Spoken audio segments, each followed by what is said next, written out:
Hi, this is Kermit the Frog. Fascinating. I'm Captain Kirk. Magic is always there, as long as we keep looking for it. Engage. What does God need with a starship? Thank you, love you. Mwah. I protest. I am not a merry man. Places, please. And here we go. Down at Fraggle Rock. Welcome, Romulans, Gorgs, Trash Heaps, and Things, to episode 161 of the MuppeTrek Podcast. I'm Steve. And I'm Jarman. Join us as we boldly go where no Fraggle has gone before. Each episode, we compare and contrast the creative worlds of Jim Henson and Gene Roddenberry. And this week, we have Fraggle Rock episode, The Secret of Convincing John, and Star Trek The Next Generation episode, The Defector. Yeah, dangerous. But before that, I feel like rocking. Woo! Nope. I'm tired. Okay. I feel like rocking.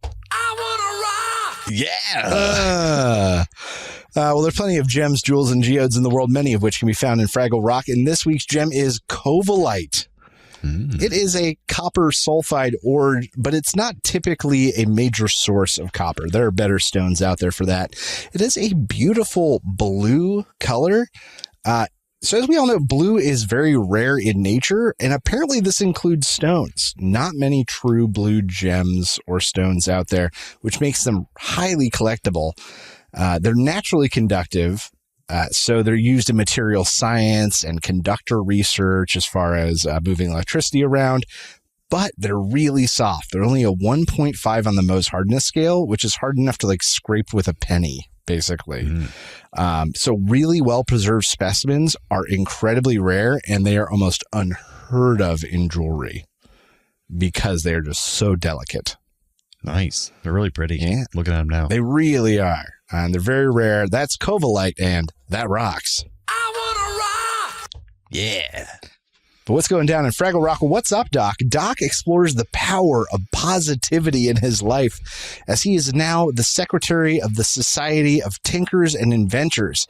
He has to send out mailers, and Sprocket has to lick the envelopes. He loses all feeling in his tongue due to the excessive envelope licking.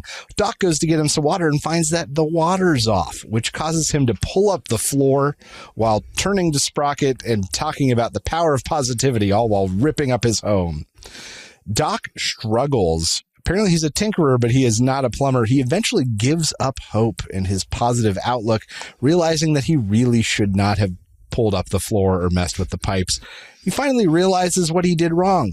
He forgot to complain to the landlord, Mr. Fenton, who is just about to turn the water back on. Turns out he forgot to tell him. Problem solved. So what's going down in Fraggle Rock? Convincing John is coming to the Great Hall to convince everyone to be a clown. Which was a strange intro.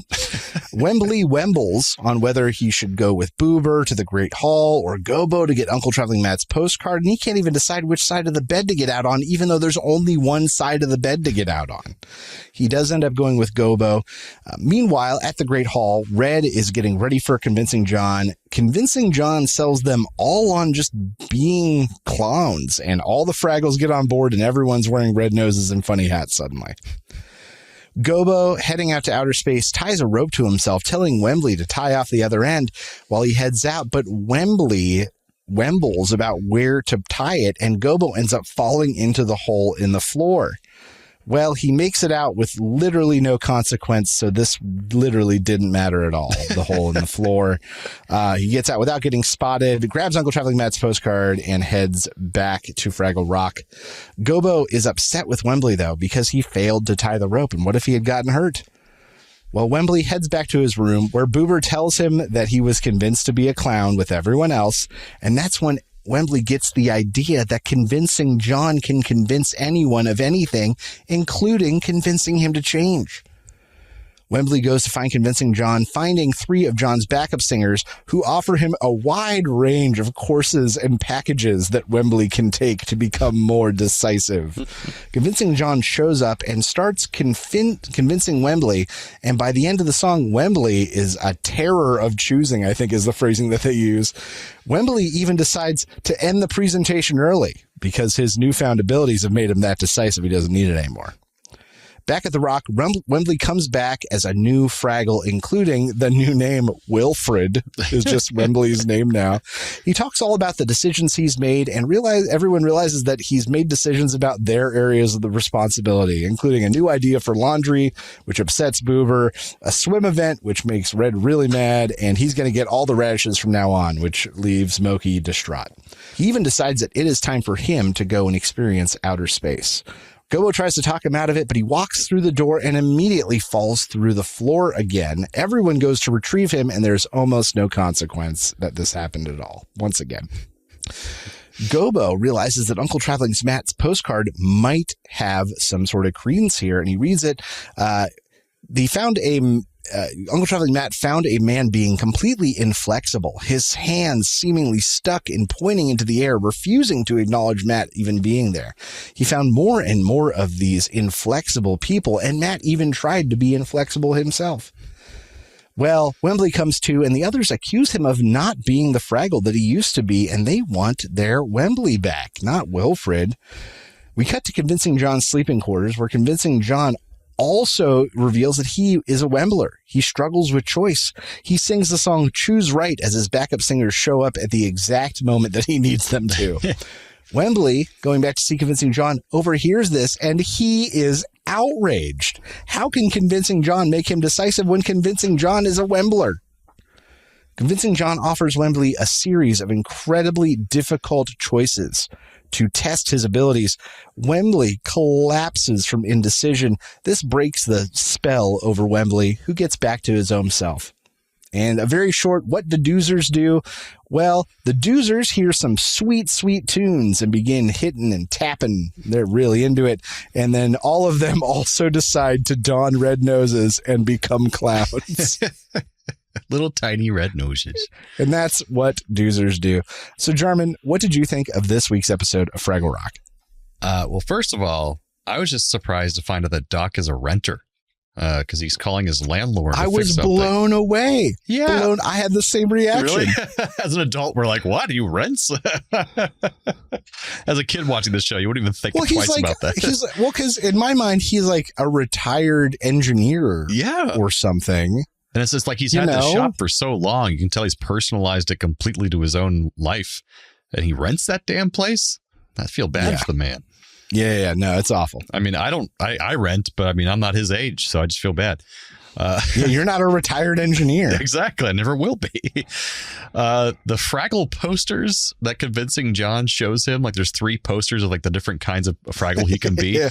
Those were disturbing. I would love those. I would love to have one of those in my home. They look like people versions of like Fraggles. It was really like anthropomorphized strange Fraggles. It was really, I want those in my house too. They were more humanoid, but I'm honestly not sure if it was because we never really get to see Fraggle lower half. So I'm not sure if that was the part that was hard to swallow, because we never get to see them. And they look so tall. It was very weird. But that's true. They did look tall. Doc almost saw a Fraggle this episode. His head was down, but they were like in shot together, which is rare. But yeah, he almost saw a Fraggle. Eventually he will. Convincing John, his backup singers, had some good songs. I thought they were pretty good. A little bit of like Motown kind of thing going on. Yeah, I was a little bummed that it was literally, they used the same tune as the first time we saw Convincing John. Listen to Convincing John, all your troubles. Right. They just kind of replayed that. But I did like his later number. Think Right? Yeah, it was kind of like a Music Man kind of talk sing kind of thing. Yeah. Yeah, that was kind of fun. Still no Gorgs or Trash Heap. No Trash Heap. Gorgs we've seen. True. I'm honestly like, did I forget that they just wrote the Trash Heap out at some point? I remember her too much. I genuinely don't know. Yeah, that's really weird so far. I'm honestly trying to recall if there's a Trash Heap thing I remember that we haven't seen yet. And I'm honestly getting more and more doubtful of that fact. I'm scared to look it up. I want to just find out naturally, but I know. Well, really, it's like bring back Philo and Gunge. That's who I really miss. No, they can't get rid of them. I mean, Marjorie. there's so much analogous to Jabba the Hutt's little creatures, and like she's like Jabba the Hutt and his little creatures. But a Wembley centric episode is always a high point for me. That and Doozers. So I'm like, Wembley centric. But overall, though, kind of middling. Like they could have done more with convincing John. Like you said, it was kind of weird that it's like he's convincing them to be clowns for some reason. Like have something. What was the thing he was convincing them last time? Like what was he convincing them of? Well, last time he was summoned by Moki, who made him convince all the Fraggles to stop eating Doozer constructions. And it's like truly one of the best episodes. And he had a good purpose in that episode, do something important. But now he's more or less. He's making them be clowns for some reason. Because Moki made everyone take the solemn oath of the Fraggle. That's right. So what did you think of this episode? I thought it was kind of middling for me. I thought, look, and this is my issue. I think I said this last week or the week before with Red's Club. I am ready to see a different Wembley story. Yeah. Wembley Wembles. Friends get upset. Wembley Wembles. Wembley tries to decide. Friends want Wembley to stop deciding. Like, what are we learning from this? Over and over again. Yeah. Same thing with Red. Like, Red wants to be in charge. People don't want Red to be in charge. Red's mad. Red storms off and tries to be in charge of something. She fails. She finds out she needs others. So I am ready for a different Wembley story at this point, but I'm honestly not sure if we're going to get it. I mean, we're early on still. What was there, like 3 more seasons? 2 more seasons? Yeah, like forever. I don't know. I think it's only 5 seasons, right? Yeah, it sounds right. I haven't looked. Something like I don't that. have them marked out on our sheet all nice like I do the others. But yeah, I agree with you. There may be some kind of change up. It's getting a little stagnant, but yeah, it'll get there. I did like that we got some sweet Doozer action, and the fact that we got to see them in little clown noses was that much better. It was that much better. They can do no wrong. And they are also susceptible to convincing John. Yeah. Good to know. They even said that at the beginning of the episode. They foreshadowed. They're like, he can convince Doozers to dance or something like that to stop working. Ah. Yeah. There I you go. didn't catch that line, but that is good. Well, what were the silly creatures is up to this week? Well, Uncle Traveling Matt, the inflexible silly creatures he encountered were actually public statues. Ancient civilizations typically depicted gods or deities in their public statues, with the Greeks making statues of the gods that were really ideal or like superhuman depictions of humans. But then when the Romans took over, they kept their statues like much more realistic, and you get like pot-bellied gods and that kind of stuff. Gods like you and me was sort of the Romans. Then in the Middle Age, it all changed. Everything started pushing towards religious figures, statues of saints in public squares, angels, biblical scenes and imagery. And then in the 18th and 19th century, it shifted towards commemorating military leaders and political leaders and away from the religious aspect. I pulled a few interesting statues. Jarman, you can look them up as we go. Each one is kind of amazing in its own way. The first one is Man Attacked by Babies in Prague. It's exactly what it sounds like. It is a man defending himself from vicious babies. And he's like kicking one in the air. It's so good, guys. He's naked. You gotta look it up. He's naked, just fighting babies. You guys gotta see this. It's self-defense. Then there's the Headington Shark in Oxford for our UK listeners. It is a larger than life shark embedded in a suburban rooftop. What in the world? Yeah. Then there is the Blue Mustang, also known as Blucifer. Oh yeah, I've seen a Blucifer in giant person. blue horse at the Denver airport whose eyes glow red in the night. Terrifying. And then I started learning about the talking statues. This is not a specific statue really, but they were in after the fall of Rome. It's like in 1500, they were doing road construction, and they found this like half broken down statue of like a lady. And so the construction workers took it and set it up in a local piazza. And it was sort of like a relic. It was in bad shape, so no, institution or museum came for it. And there was this political commentator at the time who I forgot his name already. And he would go and write like political satire and go and post it on this broken down Roman statue, and it became like almost a meme bulletin board in like the 1500s. Oh, that long ago. Okay. And this political writer became really, really popular. And so this craze popped up. So all these broken down Roman statues across, the Italy and the old Roman Empire, people started putting satire or funny notes on them. And they became known as talking statues. It's old chat rooms and forums and, social media. Chat rooms and bulletin boards and help wanted stuff. Like they became like a meeting place of information for the communities all over Rome. People have always been the same. Yeah. People love a laugh. So, Jarman, what did you think was the best Muppeteering moment this week? I love Doozers so much that when they close-up shot of Doozers snapping, I don't know how that was physically possible. Their little tiny fingers were going, and I was like, "How?" And it was like a quick shot too. Yeah, like it was not 2 or 3 times. Once. Yeah, because that's probably all they could manage. These little tiny fingers. Like, how did they? I don't even know how that's possible. They're real. I think they're just real creatures at this point. Yes, they are real little green men. They're like Oompa Loompas. Exactly. My favorite was I know that I said that I want a new story out of Wembley, and I will say we did get something new out of Wembley this week, and that was the Wilfred Wembley switch. It was almost like Data to Lore. Or like a Nutty Professor kind of thing. Yeah. A Nutty Professor kind of thing. And Steve Whitmire, who performs Wembley, I think did a really successful job of like conveying an entirely new character almost through the skin of Wembley that we knew. And it was funny to see and sort of that realization of how different Wembley could be. It's a big character choice. Right, a big character choice.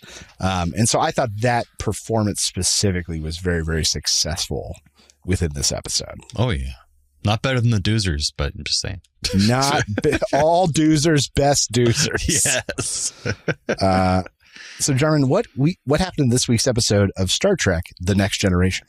Now we have the Defector. And I've noticed when I'm making the show images for the last several episodes, it's been the something, one word, because I haven't had to change much of the text on the screen for each promo image. I'm like, it's been like 4 episodes in a row, the something.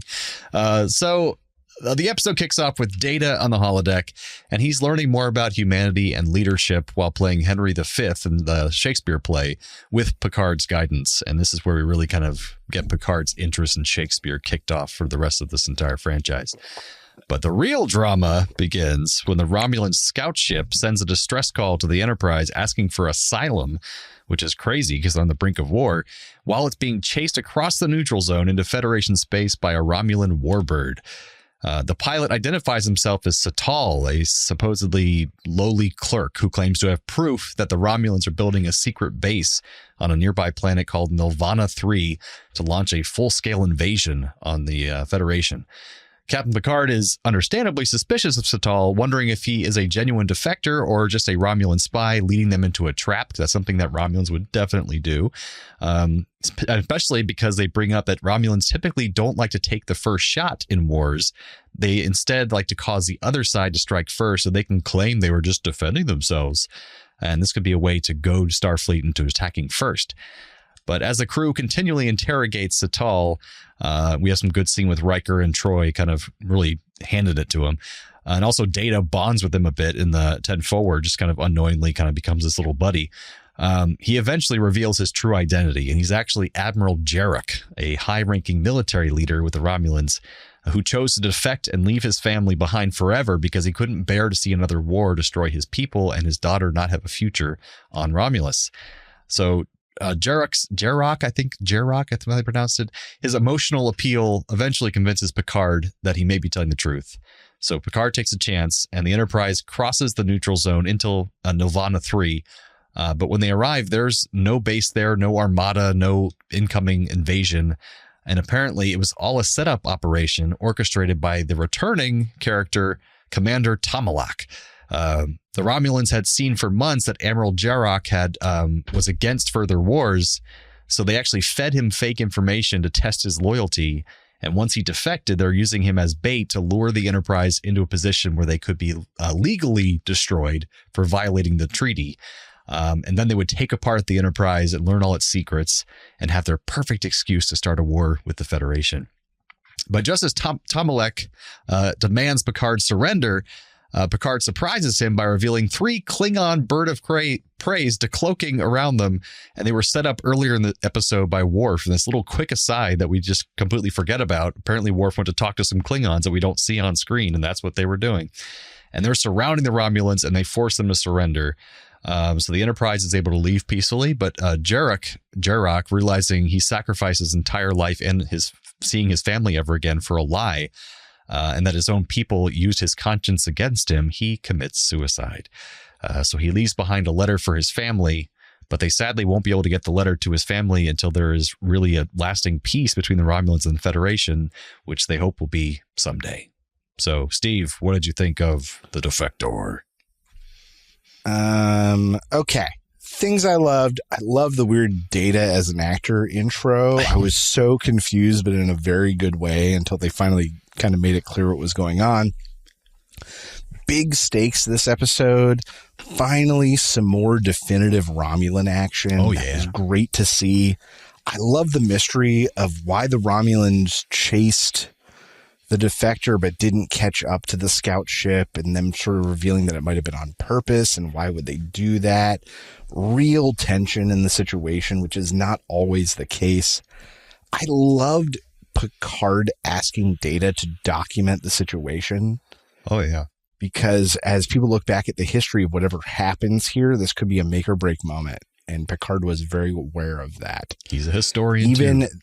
Even the commander that he spoke to remotely a few times was like, we're going to do what we can, but I'm afraid that this is probably going to fall on your shoulders, Picard. Like, that was great to like really hinge the situation and know how much it carried.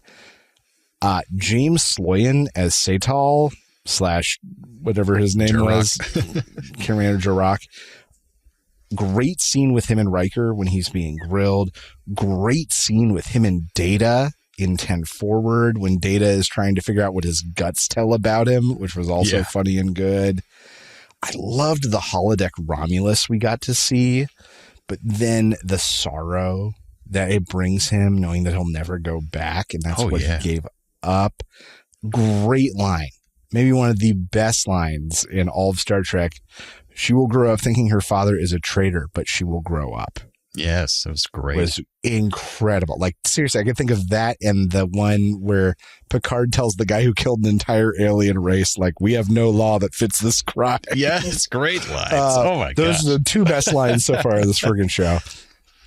I loved the reveal that Satal, Jarok, whatever his name is, was the bait, but he didn't know it.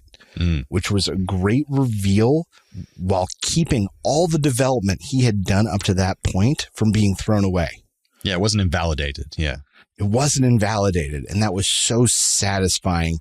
And then all of these things, the great performances, the great story, him not losing that credibility, made the dark ending of Tim taking his own life fully earned. Yeah. From both a script and a performance perspective. Was really good. My short on this is I think this could be the best written and is almost certainly the best acted episode of Star Trek that we have seen to date. Yeah, because I mean, I forgot that this is actually on a lot of lists for like one of those top episodes, especially for this season. And just this guest actor, he was incredible. Like he was just, he sold he was so good. Every aspect of his character he sold. And not just that, once again, the writing, whoever wrote this one. It was, that's why, because Battlestar Galactica, Ronald D. Moore wrote this episode, one of his earliest episodes that he wrote. I mean, by God, this one was great. It had balance. And once again, that ending, which could have been so dark and abrupt, was so well earned because it was written so well and because it was performed well on the other side. I think I agree. My only gripe with the entire episode was the Klingon thing. And not that they had to be bailed out, but that I had forgotten, like you said, about Right. the one aside from earlier. And I was like, where the hell? What the hell? Yeah. Where did Klingons come from? Why are they here? I wish they had just given one more line about it. Just one more reminder to us as an audience that it had happened. And maybe, who knows, maybe they had one written in, they had to cut it or something, or Yeah, and that's the kind of one line at the end of a scene that gets left on the cutting room floor sometimes. Right. That's fair. even have Worf come back on the bridge and just look at Picard and then look back at him and go and nod and be like, okay. And like, oh, something's up here. You know, like, oh, what's going on with that? But besides that one little gripe, this one is top 3 for this season. Like, as of this moment, this one is top 3 for this season and could grab the top spot for the show so far, honestly. Yeah, I mean, that's fair. I've forgotten about this episode. James Sloyan, yeah, that's his name. And he's a guest actor. Apparently he goes on to play, thankfully, a bunch more different aliens throughout Star Trek series. Voyager, Deep Space Nine. Yeah. So he must have made friends with Ronald D. Moore in this one, because Ronald D. Moore gets really involved with Deep Space Nine. But I like that it establishes Picard's love of Shakespeare, because that stays the whole rest of the series. Data had great moments. And I think what you're onto is that he really played well with every character doing really dramatic scenes throughout this. There wasn't a lot of goofiness, which I like moments of levity, but there were still a few of those. Like with Data, it was sweet moments. It was lighter moments with him. And yet they still kept the serious tone throughout without it being just dour and depressing. It was interesting and exciting. There's a lot of action, but yet still Star Trekky and diplomacy and all that jazz all mixed in together. So I mean, it's like the perfect cocktail. So, but no Wesley in this episode. and then we get to see what's his name? Somalak. Is that his name? The Tomalak. Romulan. Yeah. Tomalak. Get to see him again, which was nice. We don't get to see too many characters in replay, but I remember hating him last time, and this just amped it up. Like, I love that we now have this established Romulan bastard. commander that is the foil to Picard. Yeah, and I love how he gives him that moment. He's like, "I'll see you again soon, Picard," or something like that. It's like, 'cause he's a true enemy, you know. Even the level of conquest, that, once again, great writing plus great performance. Like, after we're done dissecting the Enterprise, we're going to have it towed to the square in Romulus so that it will inspire our people for generations to come. I was like, oh, Jesus. And this is why I wrote this note down. I always liked the Romulans as villains so much more than the Klingons. They have the viciousness of the Klingons, but the intellect of the Vulcans. They're so much more intimidating. They're conniving, plotting, strategic, and charismatic, which is a much more deadly combo than the Klingons, which I just find kind of boring. But people love the Klingons, and there's so many episodes of Klingons. I'm like, Romulans are so much more interesting than Klingons. And you and I have even had the logic issue with Klingons. We're like, well, they're vicious, and whenever one of them gets killed by a subordinate, then that subordinate takes over. And we're like, how do they have science and civilization? How do they pass on knowledge when they're just constantly killing the most knowledgeable person? I know. This experienced person. Yeah. It doesn't. So even you and I have had just breaks and like, what does this doesn't make any sense. So yes, a very good episode. Standout for me for season 3. Can be hard to beat this one, but we'll see what happens. Acting at the very least. Oh yeah. The performances were just so good. Main cast, guest cast, all around. Just great. It's fantastic. All So right. some factoids. Factoids for this episode. The original large-scale model of the Enterprise D created for the pilot was 6 feet long. I didn't know it was that big. Its size made it difficult to work with, and it was decided to create a new 4-foot model, which appears for the first time in this episode. This first episode was the first episode of the 1990s, this episode. The new model had greater surface detail and was much easier to work with. There were a number of subtle changes to the ship, including the addition of a row of windows on the leading edge of the saucer to match the location of 10 forward. So it was all around just more accurate, and it was smaller so they could get maneuvered a lot better. The writer we talked about, Ronald D. Moore, he described this story as the Cuban Missile Crisis at the neutral zone, which it really kind of was. It really was, like yeah. a book thriller. You get like a Tom Clancy novel or something. The episode begins with Data rehearsing a scene from William Shakespeare's Henry V while being watched by Jean-Luc Picard, played by Patrick Stewart, of course. In this scene, the part of Michael Williams, the character that was talking to him throughout, acted by a holodeck construct, is actually played by Patrick Stewart under heavy makeup, Yeah, which I'm sure it's pretty hard to miss his voice. That's why I was so confused. More than anything, I was like, well, we've seen Jean-Luc, but that's Patrick Stewart in weird makeup. So I was like, what is going on? I wish they maybe didn't do that because it didn't make a lot of sense. They didn't explain it. It's like, why is that obviously when you Patrick have a Stewart? Shakespearean actor, the level of Patrick Stewart, you can't ignore that. You got to use it. I get it. Another great acting moment I wanted to point out, which is actually in the trivia here, was Dr. Crusher. Dr. Crusher and Admiral Jarek, the Defector, discussed the recent events at Galorndon Core, which allowed her to learn something about Romulan anatomy, and she eyes Worf. She goes, oh, yeah, I learned a little bit about Romulan anatomy. She looks at Worf disdainfully. Oh, yeah. That alludes to the events of The Enemy, where Worf stubbornly refuses to participate in a transfusion that could have saved the life of an injured Romulan tended by Crusher. And so it was nice to have that little callback to that episode as well. And that was just a few episodes ago at this point. Yeah, exactly. Yeah. The Defector inspired a specific game mode in the Star Trek The Next Generation pinball machine. In the Romulan game mode, there's a Romulan game mode apparently in the pinball machine where the Enterprise encounters 3 Romulan warbirds decloaking in the neutral zone. If the player makes the correct shots, 2 Klingon birds of prey decloak and block 2 of the Romulan ships. So this episode made its way into the pinball machine, which is pretty hilarious. Wow. But Steve, what are our Trek connections this time around? Oh boy, do they exist. Okay, Starfleet Admiral Hayden, who showed up a few times, was played by actor John Hancock. Great name. Distinct name. Played the character Sergeant Washington in a movie called A Soldier's Story, which was about an African-American officer who investigates a murder in like a racially charged situation during World War II. Well, in this movie were many prolific black actors, including David Alan Grier, who played the character of Corporal Cobb. And of course, as we all know, David Alan Grier also played Uncle Henry in Muppets Wizard of Oz. As we all know. That's right.